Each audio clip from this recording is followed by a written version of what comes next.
বিসমিল্লাহিৰ ৰহমানিৰ ৰহিম। আনকি আজিও আমি ইছলামীয় তিনি পিঢ়িৰ উত্তীৰ্ণ হোৱাৰ ৰেংক লাভ কৰিব পৰা নাই।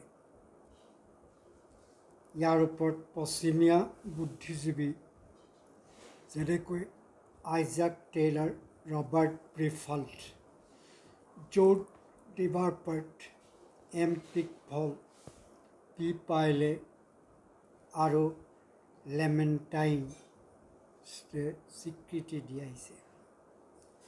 আইজাক টেইলাৰে ইছলাম গ্ৰহণ কৰা লোকসকলৰ জীৱন কেনেকৈ সলনি কৰিলে তাৰ ওপৰত আবুল ফজল ইজ্জাতীয়ে লিখা N introduction to the history of the spread of ইছলামৰ কিতাপত পৰা উদ্ধৃতি দি কৈছে, যি গুণাৱলীৰ ওপৰত ইছলামে বাৰে বাৰে শিক্ষা দিছিল সেয়া হ'ল পৰিমিতাচাৰ, পৰিষ্কাৰ পৰিচ্ছন্নতা, শুদ্ধতা, ন্যায়, ধৈৰ্য, সাহস, উপযোগিতা, আতিথ্যতা, সততা, পদত্যাগ আদি। ইছলামে সকলো মুছলমানৰ মাজত ব্যৱহাৰিক ভাতৃত্ববোধ, সামাজিক সমতাৰ প্ৰচাৰ কৰিছিল আৰু বৰ্তমানো কৰে। দাসত্ব ইছলামৰ ক্ৰীডৰ অংশ নহয়। বহুবিবাহ এটা অতি জটিল প্ৰশ্ন। মুছা আলাইহিছ ইছলামেও ইয়াৰ পৰা বিৰত থাকিব পৰা নাছিল। দাউদ আলাইহিছ ইছলামেও এই কামত আসক্ত আছিল। বাইবেলৰ নতুন নিয়মৰ লোকসকলেও ইয়াৰ পৰা প্ৰত্যক্ষভাৱে দূৰত নাছিল। হিন্দু লোকৰ মাজতো ইয়াৰ প্ৰচলন আছিল। মুহাম্মদ ছাল্লাল্লাহু আলাইহি ওয়াসাল্লামে বহু বিবাহৰ অপৰিসীম অনুজ্ঞাপত্ৰৰ সীমা নিৰ্ধাৰণ কৰিলে।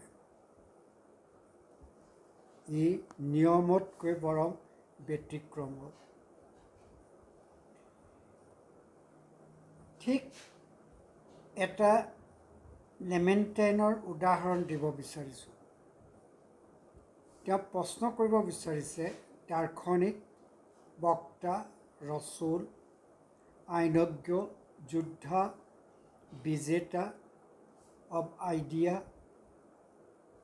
ৰেষ্ট'ৰ of rational dogma of a cult without images, the founder of 20 terrestrial states আৰু এটা আধ্যাত্মিক ষ্টেট হ'ল মুহাম্মদ ছাল্লাল্লাহু আলাইহি ওয়াসাল্লামৰ, যাৰ বাবে সকলো ষ্টেটাছেৰে মানুহৰ মহানতাক জুখিব পাৰি। আমি ভালকৈ প্ৰশ্ন কৰিব পাৰোঁ, is there any man greater than he, Muhammad ছাল্লাল্লাহু আলাইহি ওয়াসাল্লাম? জীৱহীন বস্তুৰ পৰা আল্লাহে জীৱিত প্ৰাণী সৃষ্টি কৰিছে। তেওঁ জীৱন দান কৰিছে মাটিলৈ আৰু শিললৈ। নবী ছাল্লাল্লাহু আলাইহি ওয়াসাল্লামে সলনি কৰিছিল, ট্ৰেন্সফৰ্ম কৰিছিল শিল, মাটি, কয়লা, কপাৰক সোণ আৰু হীৰালৈ। ঠিক আমি বিবেচনা কৰিব পাৰোঁ সেইসকলক, যেনে আবু বক্কৰ, উমৰ, উছমান, আলী, খালিদ, উতবা ইবনে নফি, তাৰিক ইবনে জৈদ, আবু হানিফা, ইমাম ছাদি,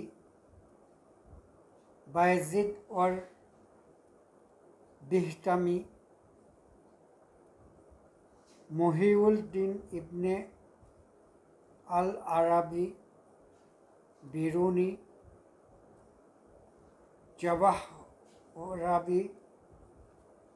ধৰি হাজাৰ হাজাৰ অন্যান্যসকলক, যিসকলে ইছলামৰ ন্যায় স্কুলৰ পৰা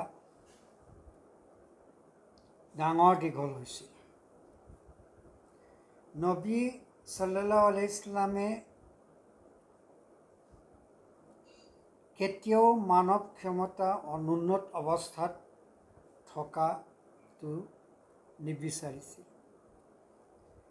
তেওঁ সেইসকলক উন্নত কৰিছিল আৰু তেওঁলোকৰ দুৰ্বলতাক চমৎকাৰ দক্ষতালৈ সলনি কৰিছিল। এজন মহান চিন্তাশীল ব্যক্তিয়ে পুনৰ দোহাৰিছে, উমৰ এজন ইছলাম গ্ৰহণ কৰাৰ আগতে সম্ভাৱ্য মহান ব্যক্তি আছিল। ইছলামত দীক্ষিত হোৱাৰ পিছত তেওঁ ক্ষমতাৱান হৈছিল। নম্ৰতা তেওঁৰ শৰীৰত ফুটি উঠিছিল, যিজনে এটা পৰুৱা গছকত মৰাৰ পৰা সাৰিবলৈ সাৱধানে খোজ কাঢ়িছিল, বা ফৰিঙো নিধন নকৰিছিল। আমি এটা সৰু অভ্যাস, ধূমপান, স্মকিং এৰিব নোৱাৰোঁ। সকলো আধুনিক সুবিধা আৰু দৈনন্দিন ব্যৱহাৰিক ছেমিনাৰ, কনফাৰেন্সৰ মাজেদি ইয়াৰ অভিযান চলাইছে, সজাগতা আনিছে। মেডিকেল ছায়েন্সে কয় স্মকিং কজেছ কেঞ্চাৰ। কেঞ্চাৰ হয় কণ্ঠনলীত, মুখত, হাওঁফাওত, খাদ্যনলীত আৰু লাংছত। তথাপিতো মানুহে স্মকিং এৰিব নোৱাৰে। অন্যহাতেদি আল্লাহৰ নবী সাল্লাল্লাহু আলাইহি ইছলামে অগণিত গভীৰভাৱে পৰিপূৰ্ণ অভ্যাস মষিমূৰ কৰি আৰু তাৰ সলনি প্ৰশংসনীয় গুণ আৰু অভ্যাসলৈ সলনি কৰে। যিসকলে এনেবোৰ দেখিছে ক'ব খোজে, হে আল্লাহ, তেওঁৰ অনুগামীসকল ফিৰিস্তাতকৈ আনকি শ্ৰেষ্ঠ। যেতিয়া চাৰিওফালে পোহৰে জাতিষ্কাৰ হৈ থাকিব, দোজখৰ ওপৰেদি ফুলচিৰাটত অতিক্ৰম কৰিব, তেতিয়া ফিৰিস্তাই অধিক সচকিত হৈ সুধিব, এইসকল নবী নে ফিৰিস্তা? বাস্তৱিকতে এওঁলোক নবীও নহয়, ফিৰিস্তাও নহয়। এওঁলোক নবীৰ দেশৰ শিক্ষিত লোক। চাওক শিক্ষাৰ গুৰুত্ব আৰু এজন শিক্ষাবিদৰ নেতৃত্ব। নবী মুহাম্মদ সাল্লাল্লাহু আলাইহি ইছলামে প্ৰতিজন ব্যক্তিৰ বাবে আছিল সামগ্ৰিক দৃষ্টিভংগী। তেখেতে তেওঁলোকৰ সকলো মানসিক আৰু আধ্যাত্মিক ক্ষমতা আহৰণ কৰিছিল আৰু তেওঁলোকক উন্নত কৰিছিল। নিজৰ উপেক্ষিত মানুহক সলনি কৰিছিল সদ্গুণৰ অংশীদাৰলৈ। এনে সম্ভাৱ্য প্ৰজ্ঞা হ'ল তেওঁৰ নবুৱতৰ অন্য এটা প্ৰমাণ। আলহামদুলিল্লাহ। যদি আপোনালোকৰ ভিডিঅ'টো ভাল লাগে, নিশ্চয় ছাবস্ক্ৰাইব কৰিব নাপাহৰিব। ও আখিৰি দাৱানা আলহামদুলিল্লাহি ৰাব্বিল আলামিন।